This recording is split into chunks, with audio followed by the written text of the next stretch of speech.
The South Gauteng High Court is expected to deliver judgment today on former apartheid police officer Joao Rodrigues' application for a permanent stay of prosecution. Rodrigues is accused of the murder of anti-apartheid activist Ahmed Timol in 1971.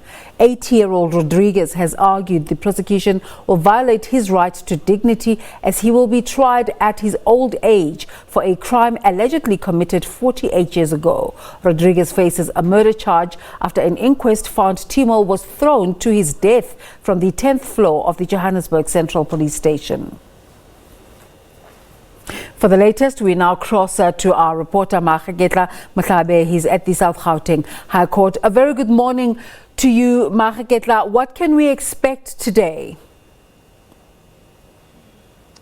A very good morning to you, Desiree, and our viewers at home. Well, I can tell you, Desiree, that this is the court in which we are expecting history to be made.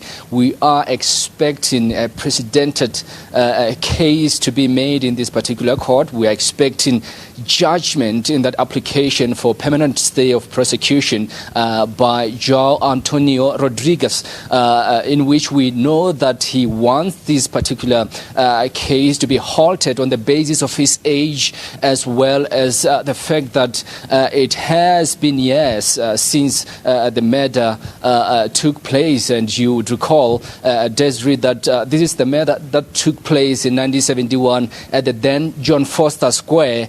But of course, he did stick to his version, Joao Rodrigues, saying that Ahmed Timol took his own life. He says that he jumped from the 10th floor of the John Foster Square back then, and he still tried to actually convince the recent inquest into his murder to say that at the time he did not spot any injuries on Timol. Of course, he admitted that he was with Ahmed Timol in room 1026 in October 1971, and of course he was requested by Captains Johannes Kloy as well as Johannes van Nieuwkerk, who requested him to remain with Timol in that room 1026. According to him, really, there was no any indication of injuries. But of course, throughout that inquest, Desiree, we saw medical expert witnesses coming through back to back,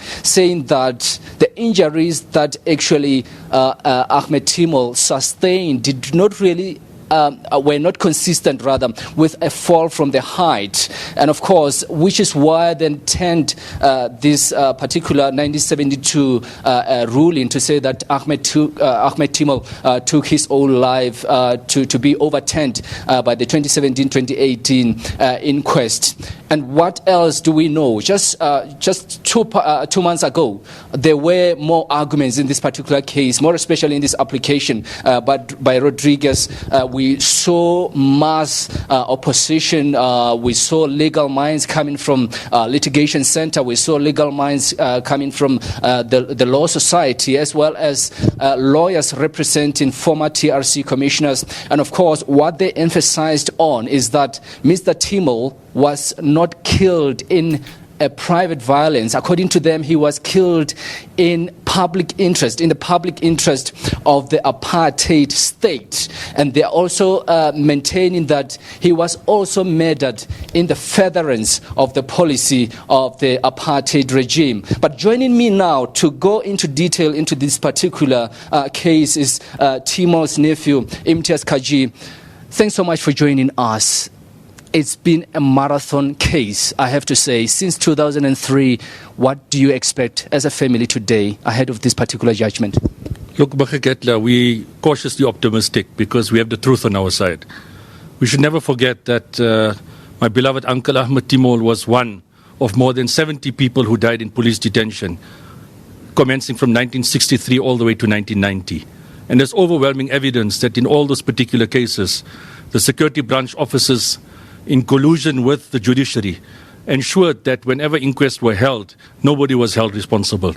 So it's absolutely vital that today's judgment will not just be a bearing on the name of Ahmed Timol, but all the many other activists who died in police detention, such as Suleiman Babla Saluji, Imam Harun, Jacob Maageketla, Nicodemus Khawati, Imam Harun, Dr. Hussein Hefeji, Dr. Neil Agate, and many, many others, Maageketla Mohlabe, who till today, unlike the Timol family, have had absolutely no reopening of any inquest, have had no application for a permanent stay of prosecution by the security branch officers responsible for their killing.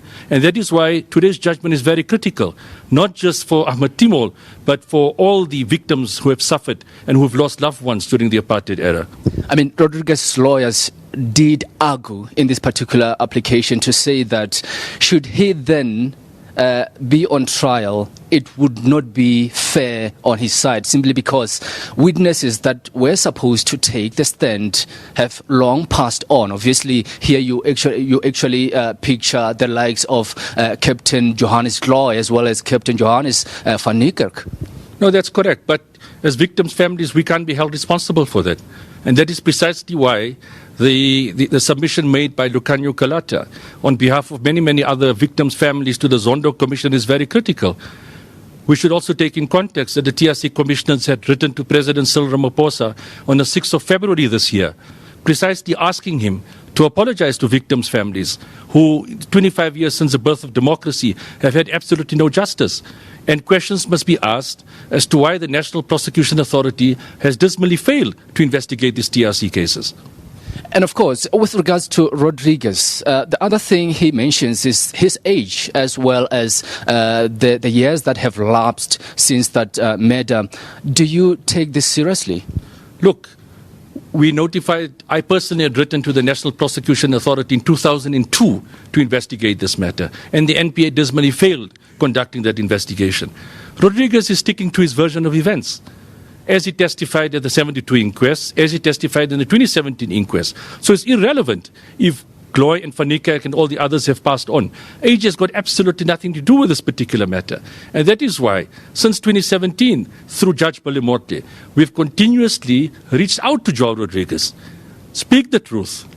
Clear your conscience before you meet your creator. There's overwhelming evidence that your version of events cannot be true. Until today, we continue reaching out to him. And if he and his legal team fail to take our extended hand, that we humbly reach out to him, then he must face the full wrath of the law. Should this particular application be in his favor, what would it mean to you as a family? It will be an insult. A direct insult not just to Ahmed Timol, but to Steve Biko and to all our other fallen heroes and heroines who have sacrificed their lives in order for us to live in a democratic South Africa. And of course, I mean, earlier on we talked about bringing back the dignity as well as respect to those who actually fought hard for these 25 years of democracy South Africa is actually celebrating today. Most certainly. This is not a favor that we continue to be asking the NPA and the state, to be delivering to us. And that is why we reach out to the newly appointed Minister of Justice, Ronald Lamola, that he has to prioritize TRC cases. We owe it to our fallen heroes and heroines. We owe it to our martyrs that we need to ascertain the true events that unfolded that led to their murdering. Thanks so much indeed. Imtiaz Khajji, Timol's nephew, of course, detailing how much of expectation the family, not only of Timol, as well as other families that are still grieving, they are still asking questions. What happened to their loved ones? What happened?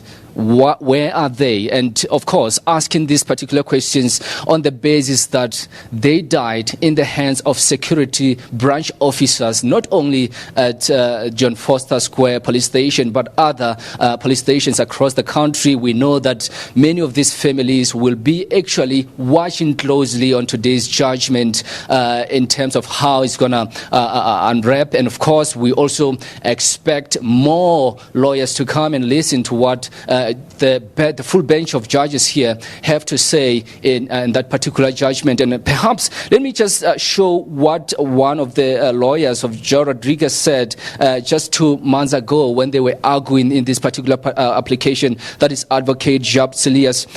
He said that we are not here to defend the apartheid system. We're not here to defend the murder against the late Mr. Timol. Of course, it was the most tragic situation if it in fact occurred based on the findings of Justice Billy Mohle. And he further said that we fully agree with that, but with great respect, we should not take our eye from the ball. What we request from the court is the issue of fair trial. Fair trial based on the fact that the witnesses that are supposed to be on the side of Rodrigues have long passed on. But as you've just heard, the family is actually it's not actually entertaining that. And this is exactly what other lawyers who were actually supporting the family were saying. They're saying that Rodrigues should clear his name on trial. Maageketla, thank you so much for that update. As you said, a lot of interest in the outcome of this application. Can you give us an indication of the times in terms of what time proceedings will be starting? Of course, we're expecting these proceedings to start from 10 a.m. and we hope that all the judges will be here to read that particular judgment. It shouldn't be long, the way we are told. That's what we are told at the court, because it will just probably be just a summary of all what the lawyers had argued on before we can hear this particular judgment. And as I mentioned, Desiree, this is going to be some sort of precedented occasion, and rather unprecedented occasion, in the sense that Rodrigues will be the first cop from the apartheid regime to be prosecuted or to be on trial since the start of democracy. Maageketla, we hope to come to you live when it happens. Thank you so much.